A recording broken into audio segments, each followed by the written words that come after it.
ভিডিওটা শুরু করার আগে একটা কথা। আজকের গল্প শুনলে রাতের ঘুম তোমার ঠিক থাকবে না। লাশ ঘরে মৃতদেহ নড়বে সেটা ভাবতে পারো, কিন্তু দেহটা যদি তোমার নাম ধরে ডাকে তখন কি হবে সেটাই আজকে তোমাদেরকে শোনাতে এসেছি। তখন রাত প্রায় 2টা। পুরনো জেলা হাসপাতালের লাশঘর। অনেক দিন ধরেই এখানে অদ্ভুত ঘটনা ঘটে। কেউ বলে রাতের বেলা ভেতর থেকে মানুষের করুণ কান্না শোনা যায়, কেউ বলে মৃতরা নাকি কখনো কখনো নড়ে ওঠে। আসলে এখানে রাতের শিফটে কাজ করে শুধু একজনই, আরিয়ান, 22 বছরের নতুন কর্মচারী। আজ তার প্রথম রাত। ওকে সবাই সাবধান করেছিল, রাতে লাশঘরে যাস না, বিশেষ করে মাঝরাতে, ওখানে কিছু আছে। কিন্তু আরিয়ান হাসে, মরার তো আর কিছুই থাকে না, ভয় কিসের। রাত 2:15। আরিয়ান চা খেতে বেরোয়। হাসপাতালের করিডর নীরব, পেছনে শুধুই বাতাসের শব্দ।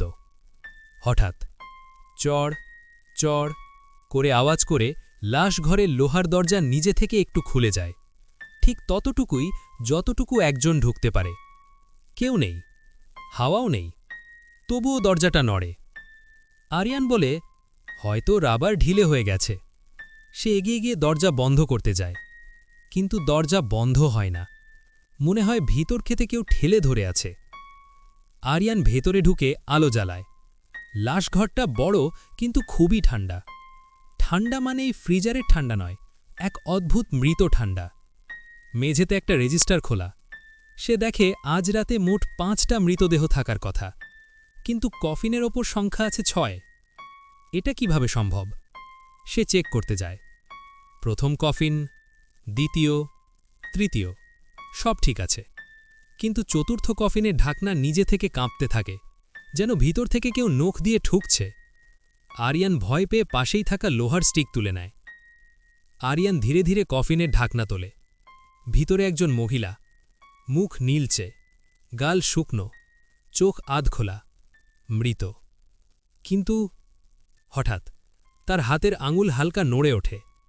আরিয়ানের ঠান্ডা ঘাম ছুটে যায়। সে কফিন বন্ধ করতে যায়, ঠিক তখনই মহিলার চোখ পুরো খুলে যায়, আর তার ঠোঁট থেকে আসে একটা ফিসফিস শব্দ, আমি এখনো মারা যাইনি। আরিয়ান চিৎকার করে বেরোতে যায়, কিন্তু লাশঘরের চারদিকে থাকা সব কফিনের ঢাকনা নিজে থেকে খুলতে শুরু করে। 1টা, 2টা, 3টা, 5টা কফিনের ভেতর থেকে মৃতদেহরা উঠে বসে। তাদের শরীরে নড়াচড়া নেই, কিন্তু মাথা ধীরে ধীরে আরিয়ানের দিকে ঘুরে যায়। সবাই একই কথা বলে, এখানে কেউ মারা যায় না, সবাই আটকায়। আচমকা আলো নিভে যায়। আরিয়ান দৌড়ে দরজার দিকে যায়, কিন্তু দরজা বাইরে থেকে লক। ভেতরে কেবল সেই মহিলার কণ্ঠ, যারা এই রুমে ঢোকে তারা আর বেরোতে পারে না, তুইও না। মহিলাটি এখন মেঝেতে দাঁড়িয়ে, মুখের কোণ ছেড়ে গেছে, চোখে কোনো মনি নেই, শরীর কালো দাগে ভর্তি। সে আরিয়ানের গলা চেপে ধরে, এখন থেকে তুইও আমাদের একজন। সকালে ডিউটি অফিসার এসে দেখে লাশঘর আগের মতোই শান্ত, কিন্তু আজ রেজিস্টারে লেখা মোট মৃতদেহ 6টি। কফিন খুলে দেখা যায় আজ নতুন করে একটি দেহ এসেছে।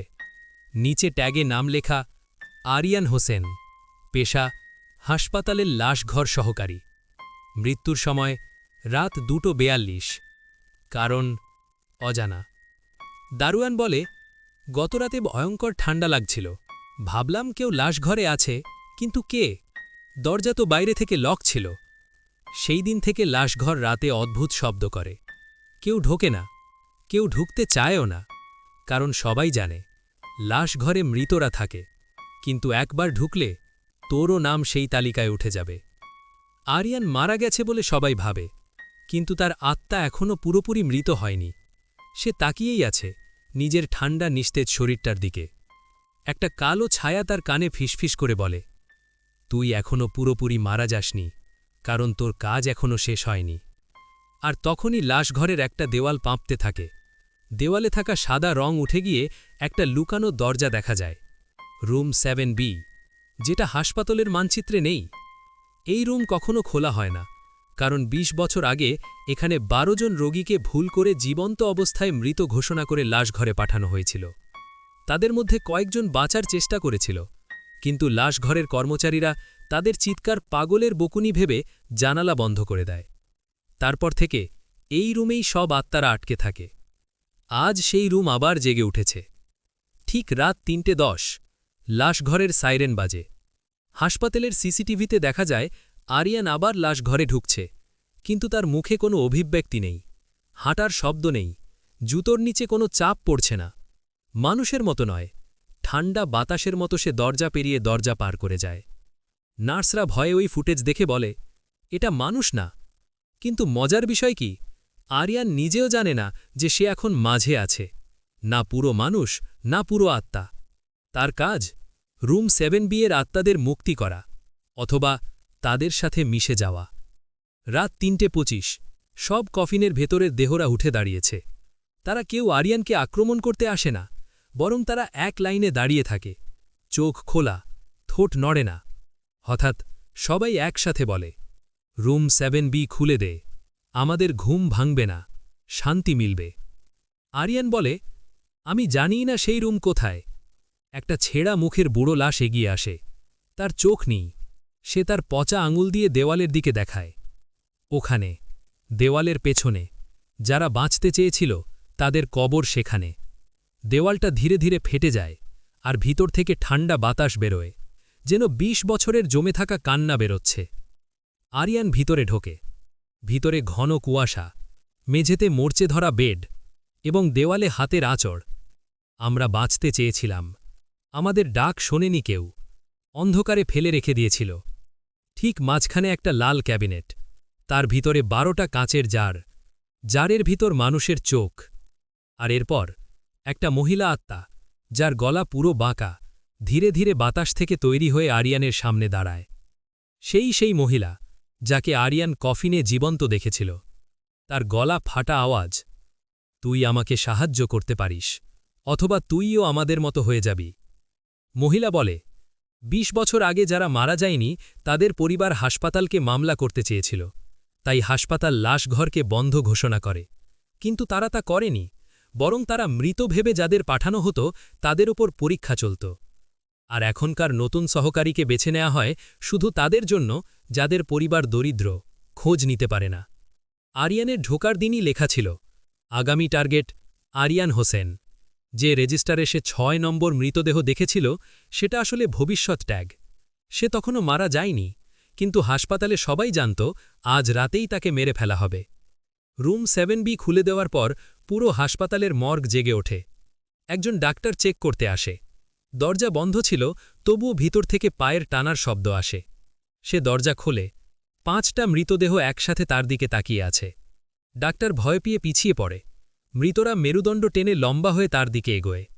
একজনের নিঃশ্বাস নেই, কিন্তু তার মুখ তার কানের কাছে এনে উইসপার করে, তোরা আমাদের মেরেছিস, এবার সময় হয়েছে। হাসপাতালের গার্ড এসে দেখে ডাক্তার অচেতন হয়ে পড়ে আছে। তার চোখের বল বের হয়ে আছে, এবং শরীর ঠান্ডা, ঠিক লাশ ঘরে রাখা দেহের মতো। কিন্তু সে নিহত হয়নি, সে রুম 7B এর নতুন সদস্য। মহিলা আত্মা আরিয়ানের সামনে এসে বলে, তরুণ, তুই এখনও পুরোপুরি আমার দলে ঢুকিসনি। তোর একটাই সুযোগ, রুম 7B এর সত্য সবাইকে দেখিয়ে দিয়ে বাঁচতে পারিস, নয়তো তুইও আমাদের মতো চিরকাল আটকে যাবি। আরিয়ানের শরীর অদৃশ্য হতে থাকে। আঙুলের ডগা ধোয়ার মতো মিলিয়ে যাচ্ছে। তার হাতে মাত্র কয়েক মিনিট। হাসপাতালের সিসিটিভিতে দেখা যায় আরিয়ান দৌড়ে বাইরে যাচ্ছিল না। সে ছুটে যাচ্ছিল পুরনো রেকর্ড রুমের দিকে, কারণ ওখানেই আছে ২০ বছর আগের ফাইল, যেখানে লাশঘরের আসল হত্যাকাণ্ডের তথ্য আছে। আরিয়ানের উদ্দেশ্য ফাইলগুলো বাইরে কাউকে পাঠানো, যাতে সত্য প্রকাশ হয় এবং রুম 7B এর আত্মারা মুক্তি পায়। ঠিক ৪:২৫ পুরো হাসপাতালের আলো নিভে যায়। সিসিটিভিতে দেখা যায় আরিয়ান দৌড়চ্ছে, তার পিছনে ১২টা আত্মা টেলিয়ে নেওয়ার জন্য এগিয়ে আসছে। যেই সে রেকর্ড রুমে পৌঁছায়, একটা ছায়া তার কানে বলে, চেষ্টা করিস না, তোর নাম তো রেজিস্টারে লিখেই ফেলেছি। আরিয়ান চিৎকার করে, না, আমি বাঁচব, তাদের সত্য বাইরে যাবে। সে রেজিস্টারে নিজের নামের ওপরে একটা বড় লাইন টেনে দেয়। আর ঠিক সেই মুহূর্তে লাশঘরের সব আত্মা কিছু সেকেন্ডের জন্য থেমে যায়। মহিলা আত্মা ধীরে বলে, রেজিস্টার ভাঙলে চক্র ভাঙে। আরিয়ানের শরীর স্বাভাবিক হতে থাকে। সে বাঁচতে পারে, কিন্তু হাসপাতাল তাকে ছাড়বে না। দুজন কর্মচারী পেছন থেকে তাকে ধরে ফেলে। তারা বলে, তুই অনেক কিছু জানিস, তোকেই সাইলেন্ট করতে হবে। আরিয়ান পালানোর চেষ্টা করে। পথে পড়ে যাওয়া হাড়ের ওপর পা পিছলে পড়ে। তার মাথা লোহার স্ট্যান্ডে আঘাত লাগে। এইবার সে সত্যি মারা যায়। হাসপাতালের লোকেরা তার দেহ ঠেলে লাশঘরে নিয়ে যায়। রেজিস্টারে নতুন নাম লেখা হয়। মৃতদেহ ৬, নাম আরিয়ান হোসেন, মৃত্যুর সময় 4:38 AM। মহিলা আত্মা হাসে, এইবার তুই আমাদের সঙ্গেই থাকবি। পরদিন নতুন কর্মচারী আসে, নাম রাকিব। প্রথম দিনই এক দারোয়ান সতর্ক করে, রাতে লাশঘরে যাস না বাবা, ওখানে কিছু আছে। রাকিব হাসে, মরাদের ভয় পাই না। লাশঘরের দরজা ধীরে ধীরে খুলে যায়। ভিতর থেকে দেখা যায় সব মৃতদেহ লাইন করে দাঁড়িয়ে। সবচেয়ে সামনে দাঁড়িয়ে আছে আরিয়ান। তার ঘাড় তির্যক, চোখ সাদা, ঠোঁটে কাঁটা দাগ। সে বলে, স্বাগতম রুম 7B'র দলে। এটা এখানেই শেষ। শেষ একটা কথা, আজ এই ভিডিও দেখার সময় তোমার ঘরে কি তুমি একাই আছো? কারণ রুম 7B'র আত্মারা মুক্তি পায় না, তারা শুধু নতুন জায়গা খোঁজে। এবার একটা কথা বলি, আজ রাতে তুমি কি একা ঘুমাতে পারবে, নাকি আলো জ্বালিয়েই রাখবে? কমেন্টে লিখে যাও, আলো জ্বালাবো নাকি অন্ধকারেই থাকব। আর ভিডিওটি কেমন লাগলো তা অবশ্যই কমেন্টে জানাবেন এবং চ্যানেলটি সাবস্ক্রাইব করে রেখো পরবর্তী ভিডিও দেখার জন্য।